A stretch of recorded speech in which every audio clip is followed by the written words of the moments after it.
Pooja KL, is it audible? Hello? Pooja KL EC 029, is it audible? Yes, sir. Audible, sir. Okay. Right. Already it's 9:06. Fine. So in the last video, we were discussing this particular example. This is a matrix model of explaining the resource allocation in a system. So based upon the set of processes and the number of resources, so we can form this particular matrix model. And in the figure, you can see here how many processes, P1, P2, P3 process. And you can have only two resources available, R1 and R2. And both are having a single instance, single device, single resource are there. So based upon this particular figure, you can form this allocation of resources, allocation matrix, as well as the resource request matrix. Okay, right. So like in the last video, like we have seen, so based upon the diagram, okay, so which process has been allotted how many resources, as well as so what all process is requesting for what all resources. So based upon this, we had filled these values. So now upon filling the table, so once we are available with the resource allocation matrix and the resource request matrix, so once you fill the table, so upon filling the table, you need to have a check on the availability of resources. Okay, and according to the diagram, you can see that so this resource R1 is already been allocated to process P1, and this resource R2 is already been allocated to the second process P2. So the current availability of resources R1 and R2 are 0, 0. Okay, why? Because even though we had here two resources, but both the resources are already being allocated to the process P1 and process P2. Okay, so now comes the real picture. Okay, let me start with the solving of the particular problem where we are finding whether the deadlock is existing in the system or not. Okay, so the first step is you need to check for the availability of resources, and according to this particular RRAG graph, right? So you can see that the current availability of resources is 0, 0. Why? Because no resources are free. Okay, so whatever resources we had, both the resources are already been allocated to say P1 process, and R2 is allocated to P2 process. So by having a 0, 0 availability of R1 and R2 resources, can we fulfill the request of any one of these processes? As you can see here, so this process P1 is requesting 0 resource of R1 and 0 resource of R2. Similarly, so this P2 process is requesting 0 resource of R1 and 0 resource of R2. Okay, so but P3 process is requesting for 1 resource of R1 and 1 resource of R2. So currently we have no resources of R1 and R2. Okay, so you can just observe the current availability, and current availability is 0, 0. So by having 0, 0 availability of R1 and R2, can we fulfill the request of P1 or P2 or P3? Yes, you can fulfill the request of P1 because P1 process is requesting for nothing. Okay, so this P1 process is requesting for 0 resource of R1 and 0 resource of R2. Hence, using current availability of 0, 0 of R1 and R2 resources, you can fulfill the resource request of P1 process. Okay, so hence the P1 process can execute successfully, and after the execution, its allocation of resources, so whatever the resources that has been allocated to the process P1 should be added with the current availability. Underline this statement.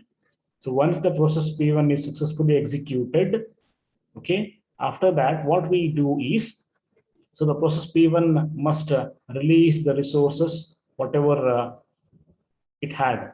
Okay, so the resources allocated to the process P1 are removed, and those resources will be added to the current availability of 0, 0. Okay, hence 0, 0 plus we add the resources that are being allocated to the process P1, and that is 1 resource of R1 and 0 resource of R2. Hence 0, 0 plus 1, 0 equal to 1, 0. So now this will be our current availability. Why? Because right now we had the successful execution of P1 process. Okay, hence upon adding the resources that were allocated to process P1 to the current availability 0, 0. Now 1, 0 is the current availability. Okay, so neatly, like in terms of statement also, I have written here for easy understanding. Okay, so by having now current availability of 1, 0, can we fulfill the request of either P2 or P3?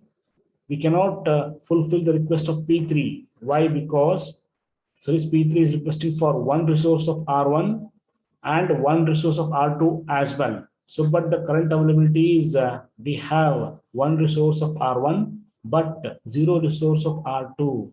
Hence, so this P3 cannot go for execution. So, but can I fulfill the request of process P2? Yes. Why? Because again, this P2 process is requesting 0 resource of R1 and 0 resource of R2. And our current availability is 1 resource of R1 is available and 0 resource of R2 is available. Hence, the process P2 can successfully go for execution.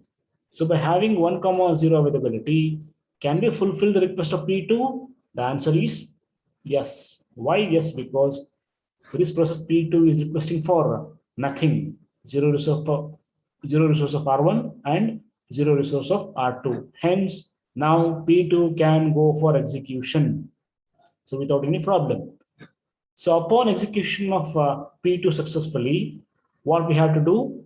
Again, we need to add the resources that were allocated to process P2 with the current availability. Hence, 0, 1 plus, now the current availability is 1, 0. Hence, 0, 1 plus 1, 0 is 0, 1 plus 1, 0 is 1, 1. Now this will be our current availability of resources. Why? Because just now we had the execution of P2 process, which were allocated to so this process P2 was having 0, 1 resources of R1 and R2. Hence, after the successful execution of P2 process, so the 0 resource of R1 and 1 resource of R2 is supposed to be added with the current availability, and current availability is 1, 0. Hence, the current availability 1, 0 will be added with the resources that were allocated to process P1, that is 0, 1. Now, 1, 1 will be the current availability. Okay, so using one resource of R1 and one resource of R2, can we fulfill any of the request? And now we know that among these three processes, already we had the execution of P1, and just now we had the execution of P2. The only process remaining for execution is process P3, and we know that P3 is requesting for one resource of R1 and one resource of R2. And also you see that our current availability is also 1, 1. So by having current availability of 1, 1, can we fulfill the request of P3? Hello?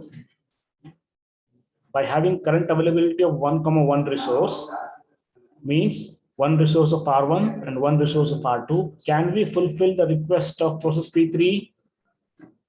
Yes, it is. Why? Because so this process P3 is also requesting for one resource of R1 and one resource of R2, and also our current availability and also our current availability is 1, 1. Hence, now this process, last process P3, can go for execution successfully. Hence, now we see that all the process P1, P2, P3 are successfully executed without any problem. Hence, the final answer is no deadlock is existing in the system. Why? Because just now we had the successful execution of P1 process and P2 process and P3 process without any problem. Okay. all the process are being successfully executed. Hence, you cannot say that deadlock is existing. Means no deadlock is existing in this particular system. Okay.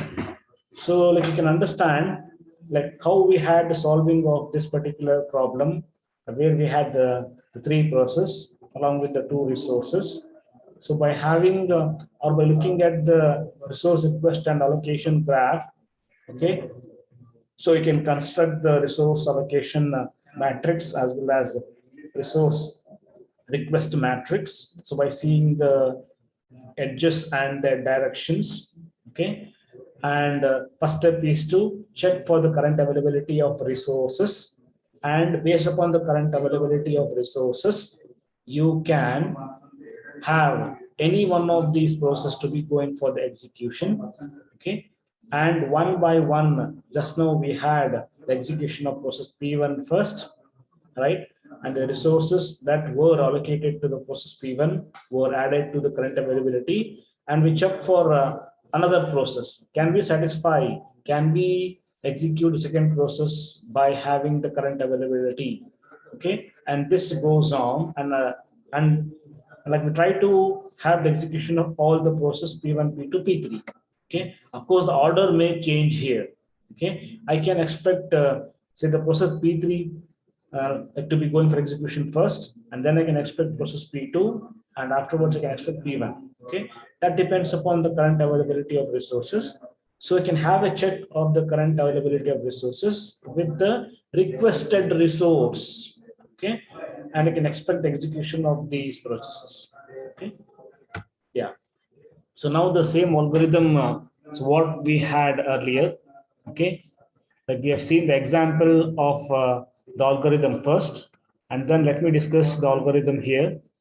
So first we have the input to the algorithm. So like all these are the inputs to the algorithm. So where A is, so we have here the number of process. Okay, so we have here, so this N will be indicating the number of process, and R will be indicating the number of resource classes. Okay, so what is the resource class? Basically, resource class is nothing but the bunch of process. An example, what we have seen is I can expect 10 number of printers to be allocated to a system. So where the 10 number of printers they can be called as the resource class. Okay, and one individual printer in the resource class or in the bunch of printers will be called as the resource unit. Okay, so we have this letter R to be representing the number of process classes, and we had and we have some set of processes say were blocked. Okay, so this blocked is used to indicate the set of process and the running. So here we have one more set of process called as running, and we have this free underscore resources. Okay, so we have an array of 1 is to R, and it's of type integer, so as to indicate the free number of resources. And we have one more array called as allocated resources. Okay, again of same type integer, and we have requested resources. Okay, again it's a array of type integer. Okay, so we have here some set of processes, like namely blocked and running, and we have to note the information about the free resource will be held in free underscore resources, and information regarding the allocated resource already to the process will be stored in allocated underscore resources, and we have one more information about the requested resources. So basically all these inputs will be applied to the algorithm. Okay, so like these many signals will be acting as input for the algorithm, right? And along with that, so we do use some data structures here, namely the finished, and it is also a set of process. And we have one more set of process. They are blocked, running, and finished. Okay, so we have here some set of process, namely blocked set of process and running set of process, and last one is finished. Okay, so let us see the step one here. So what is step one? So we know that running is a set of process here, right? According to the input. So this running is nothing but a set of process. So we repeat the step one, that is, you repeat until set process is empty. Means we repeat this entire step one, okay, A, B, C, D, I, and this second point. So this represents the step one. So we repeat the step one, okay, until set running is empty. So we repeat this whole step, entire step one, as long as the running set is not empty. Okay, that is, we assume that all the processes are available in the running set. Okay, now we select one of the process. Let's say like I'll be selecting this process PI. Okay, so let's say like I'll be selecting process PI from the running set. Okay, so once you select any process PI in the running set for execution, we delete that particular process PI from the running set. Okay, and we add the same process PI to the finished set. Okay, same thing what we had done in the example also. You can observe that. So once any process completes its execution, okay, first, so then what we do, we delete it from the running state and we add it to the finished state. Okay, so now see this C step. Okay, so once PI has completed, okay, so once PI has completed its execution, the free resource table is updated. Therefore, we write free underscore resource is equal to free resource plus allocated resource, like exactly what we have done in the example. Okay, now we now we see this step D.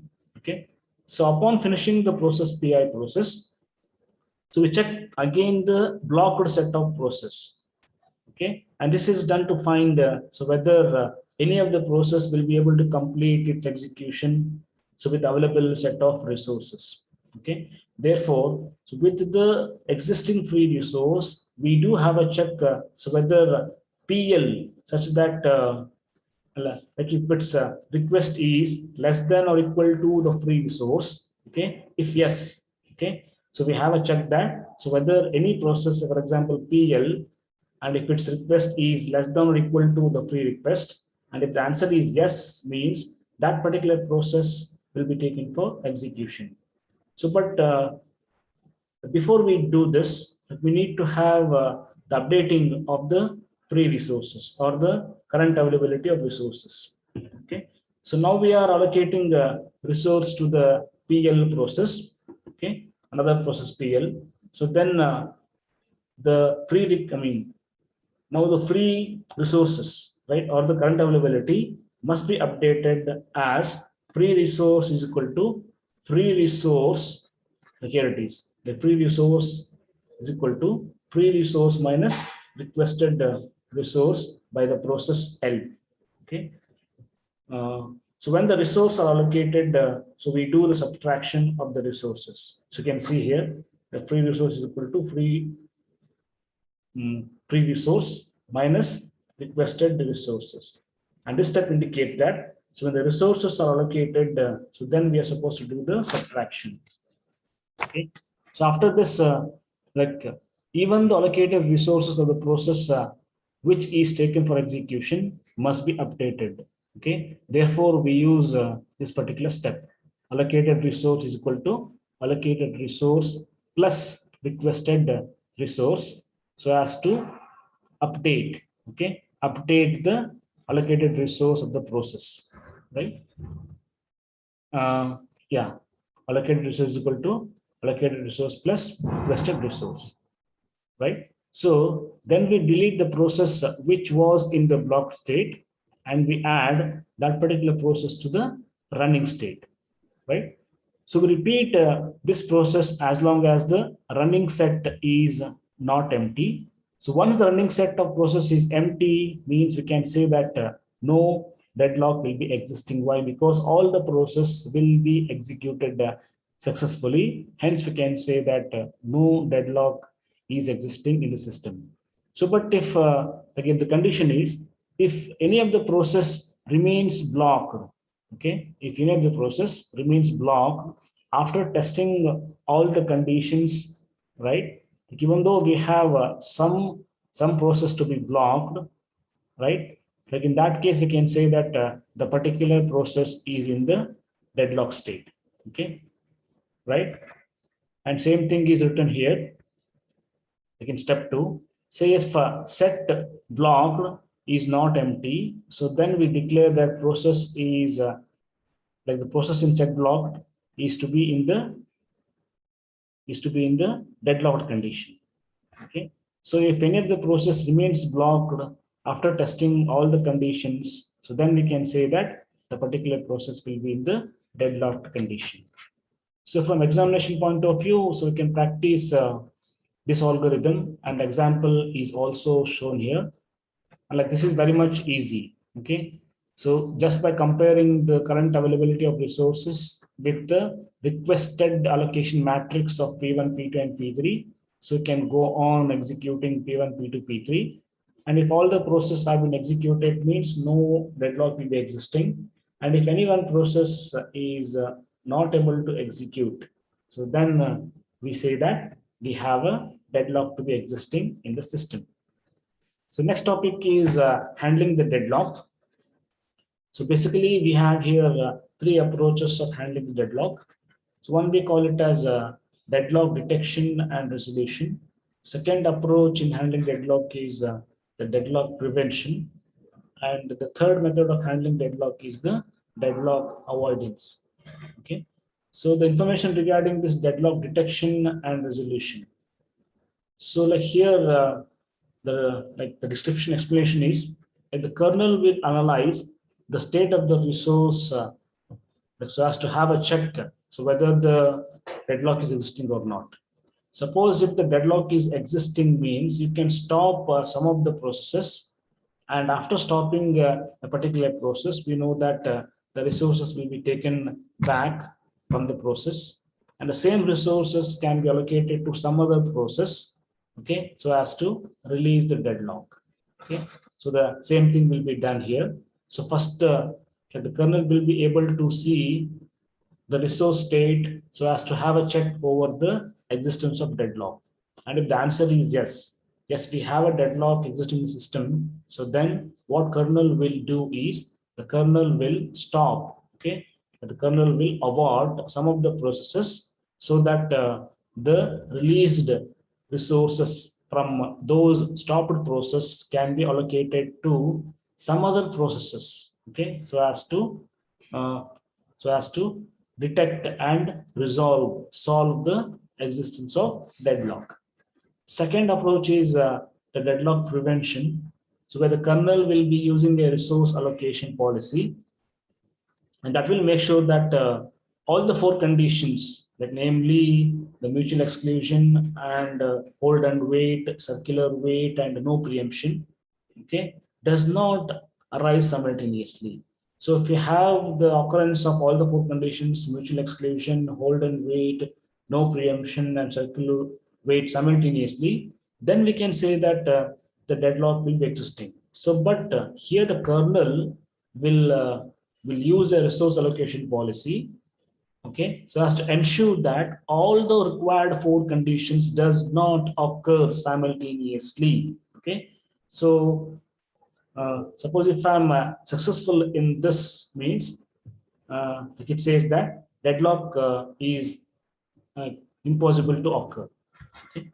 So we make sure that the 4 required conditions of occurrence of deadlock, okay, do not occur or arise simultaneously. Okay? And the last approach, or the third approach in the deadlock handling aspect, is deadlock avoidance. Okay, so here what the kernel will do is the kernel will analyze the allocation state so as to determine so whether granting a resource request can lead to a deadlock in the future. Okay, like even though we have a granting of the resource request, okay, to a process, so whether that granting of a request to a process can lead to a deadlock in the future, this point is analyzed. So only the request that cannot lead to a deadlock in the future will be granted, and others are kept pending, okay, until they can be granted. Okay, so thus deadlocks do not arise. Okay, so basically you can have these 3 approaches. So one is deadlock detection and resolution. Second one is deadlock prevention. And third one is deadlock avoidance. Okay. So now let us see this deadlock detection and resolution in detail. Okay, like it says, deadlock is detected by checking the presence of a cycle, like in either RRAG graph or in a wait for graph. So if you have a presence of a loop or a cycle or a circular loop is happening in the RRAG or WFG graph, means you can say that uh, you have the presence of deadlock. And also we must ensure that the graph satisfies the other conditions also. Okay. So one limitation of graph based approach is it cannot handle a process that requires more than one unit of resource classes. Suppose if the resource class is having more than one number of resource units, like in that case, so these RRAG and WFG cannot handle such processes. Okay. So for example, so you can take a system that does not contain a deadlock. Okay. Or the process is not being blocked on the resource request. Okay, so basically you assume a system where we don't have any sort of deadlock. Okay, so whenever the resource allocated to a process becomes free, okay, so then these resources can be now allocated to some other process that are blocked. Okay, so once we have the successful execution of any process, okay, so then what we're supposed to do, if the resources that were allocated to that particular process will be taken back, and the same resources can be allocated to the processes that are currently blocked. Okay, and you can repeat this, can do it until all the processes in the system are completed. Okay, thereby we can have the solving or resolving the deadlock. Okay. So we check the presence of deadlock. So by trying to construct a sequence of resource allocation and resource release tables. Okay. So through which all the processes in the system can complete their execution. Right? And if we are successful in constructing such a sequence, then it means that no deadlock is there in system, by because all the processes will be allocated the resources. Okay, based upon the current availability, and all the process can successfully go for execution, and in that case we don't find the occurrence of deadlock. And if you do fail to construct such a sequence of allocation of resources and release of resources, then it means that deadlock is existing in the system. Okay, so like again we have a simple example here, and now the problem is that here we have the two resource units. Okay, so this resource class R2 is now having two number of resource units. Okay, like this is like indicated like using two dots. Okay, so where the first resource unit of R2 is allocated to process P2, and second resource of R2 is allocated to the third process P3. Okay, so we have a system where we have here the two resource R1 and R2. So where R2 is a multiple instance. So this resource class R2 has got multiple resource units. Okay, one and second unit of R2 are shown here. And this resource R1 is a single instance. Okay, so we have a single device, or we have a single resource of R1, and that has been allocated to the processor P1. Okay, so by looking at this particular system, you can write down the allocation matrix as well as the resource request matrix. Okay, so for example, suppose if you look at this particular process P1, okay, so this P1 process is already been allocated the resource R1, hence I can write here 1 for the resource R1, and the same process P1 is not allocated the resource R2. Okay, hence you can write here 0. Okay, and if we see the second process P2 here, means P2 is allocated with the resource R2, like as I'm indicating like with this edge.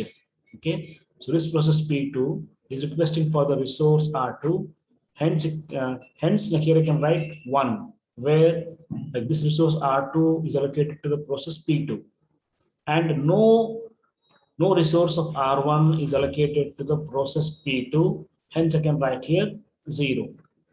Now you can look at the third process. So this third process is allocated with the second resource of R2. Hence, like here I can write 1, and the same process P3 is not being allocated with any resource of R1. Hence, here I can write 0. Okay. So once you are done with the resource allocation matrix, then you can fill the resource request matrix. Okay. Again, for this, you need to look at the same process P1, P2, and P3, and you can simply fill the values in the table. Okay, so you can simply fill the values in the table. So now we are dealing with the resource request made by the P1 process, P2 process, and P3 for the resource R1 and R2. So you can look at this. Okay, so for this particular process P1, okay, so this process P1 is requesting for resource R2, as I'm indicating with this particular edge. So this process P1 is now requesting for resource R2. Hence, here I can write 1 here. And same process P1 is not requesting for the resource R1. Okay, why? Because R1 is already allocated to the process P1. Okay, as indicated in the allocation matrix 1 here. So hence here I can write 0 because same process P1 is not requesting for the resource R1. Hence here I can write 0. So now we can look at the second process P2 here, and not to mention here we are dealing with the request matrix. Hence you observe, so whether P2 is requesting for any of the resources. Yes, this P2 is requesting for the resource R1. Okay, as indicated by this particular edge of arrow, right? This process P2 is requesting for resource R1. Hence here you can write 1. And same process P2 is not requesting for the resource R2. Hence here I can write 0. Okay, so you can just observe the direction of the edges and simply fill the table. Okay, it's not a big deal, right? It's very easy. Now look at the third process with respect to the request made by the third process with respect to two resources R1 and R2. Okay, and if you look at the third process, means this process is not requesting for any resource of R1 and R2. Why? Because no arrow marks are leaving this particular process P3. Hence here the request for both R1 and R2 by the process P3 will be 0, 0. Okay, so once you fill the values here, okay, the next step will be to have the have a check on the availability of resources. Okay, so upon filling the table, right here it is a table. So upon filling the table, so you can have a check on the current availability of resources. Okay, and the current availability of resources is 0, 0. Why? Because even though we have two resources of R2 and one resource of R1, but so this one resource of R1 is already allocated to process P1, and the second resource of R2 is allocated to P2, and this resource of R2 is already being allocated to the process P3. Hence, the current availability is 0, 0 of R1 and R2. So by having this current availability of resource of R1 and R2 as 0, 0, can we execute any of the process? You see, like you just see this P1, P2, P3, and you can see this request matrix where the process P1 is requesting for 0 resource of R1 and 1 resource of R2. So, but our current availability is 0, 0 for R1 and R2. Hence, P1 cannot be executed. Now, see the second process P2, where the resource request made by P2 is 1, 0, means 1 resource of R1 and no resource of R2 is been requested by second process P2. And if you look at the third process, means third process P3 is not requesting for anything. Hence, as the current availability is also 0, 0, I can execute process P3 completion. Hence, P3 can complete its execution, right? Hence, upon the completion of the P3 process, what is supposed to do? I need to add the resources which were allocated to process P3 as 0, 1. So this 0, 1 will be added to the current availability of 0, 0, and this you can see here 0, 0 is added with the 0, 1. Hence the answer is 0 and 1. Now this will be my current availability. Okay, so upon having 0 resource of R1 and 1 resource of R2, okay, can I fulfill the request of P1, P2? Hello? Yes. So this P1 is requesting for 0, 1 resource of R1 and R2, and our current availability is also 0, 1. Hence, now I can expect P1 to be going for execution. Okay, and upon the execution of P1, again same step we follow. I will be adding the current availability 0, 1 with the allocation of resources made to the process P1, that is 1, 0. Hence here 0, 1 is added to 1, 0 of the process P1. Okay, now the answer is 1, 1. So now the current availability is 1, 1. So by having one resource of R1 and 1 resource of R2, can I fulfill the request of P2? Yes. Why? Because P2 requests 1 resource of R1, and that we have already, and the same process P2 is requesting for 0 resource of R2, and of course we have 1 resource of R2. Okay, hence, so now this third process P2, okay, last process P2 can be executed successfully by having the current availability as 1, 1. Okay, so after execution of this third process, that was the last process P2, now we can say that all the process P1, P2, P3 are successfully being executed. Okay, right? So, but the sequence of execution, like if you observe the sequence of execution means, like initially we had the execution of P3, and then came the execution of P1, and at last we had the execution of process P2. So this says that if no process is being blocked and all the processes are executed successfully, then we can say that no deadlock is existing in the system. Okay, like we have followed the same steps what we have been following in the earlier problem, right? Okay, so then we have this deadlock resolution. Okay, and it says if you have a set of deadlocked process D, okay, suppose if you have a set of deadlocked process D, right, so then the resolution says that by breaking a deadlock to ensure the progress for some process Pi. Okay, so this breaking of deadlock so that other process can receive the resources and they can be proceeding in the execution is achieved by satisfying the resource request of Pi using. So you can go for these two approaches where I abort some of the processes so that I can acquire the resources and same resources can be allocated to the blocked process. Okay, so the two ways of having a deadlock resolution is you can terminate some process Pj. Okay, so we have another process Pj where I can have the abortion, or I can abort the process Pj, or I can terminate the process Pj so as to free the resources and the same resource can be allocated to the process Pi so that this Pi can be going for execution. Second option is add new resource unit of the resources required by the process Pi. So by having these two steps, okay, like these two methods, I can go for the deadlock resolution. So I can solve the deadlock problem just by terminating some process Pj, and the resources which were allocated to the process Pj can now be allocated to the process Pi. Hence, the process Pi can now go for execution or complete its execution.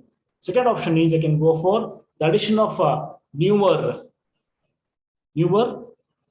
resource units. Okay, so I can add more number of printers, or I can have more number of say CPU, etc. And I can add new number of resources, and I can solve the request raised by the process Pi. So note this deadlock resolution only ensures that some process, I mean, so you can have some progress, okay, or you can have some improvement in the execution of those process, but this deadlock resolution will not guarantee that the process PI will be able to complete its execution. Very important point. Okay, only we can have some progress in the execution of the process PI. So, but this deadlock resolution will not guarantee that PI will be able to complete its execution. Okay, so we have last 50 seconds. So for that, the last topic left in your syllabus is so we have small topic